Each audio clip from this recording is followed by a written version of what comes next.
कोई चीज का गुम हो जाना या चोरी होना। ख्वाब में किसी चीज का गुम होना या चोरी होना आम तौर पर माली नुकसान, नुकसानदा फैसले या इत्मीनान की कमी की निशानी हो सकती है।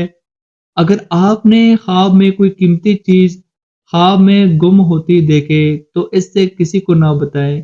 ऐसे ख्वाब अक्सर माली मामलात या मुस्तकबिल के लिए खदशात को ज़ाहिर कर सकते हैं।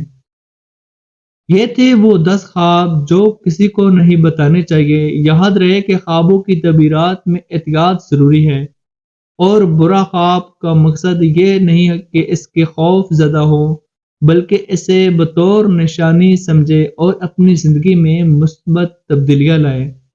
अगर आपको ये वीडियो पसंद आई हो तो बरए करम हमारे चैनल को सब्सक्राइब करें और हमारी वीडियो को लाइक करें। मज़ीद ख्वाबों की तबीरात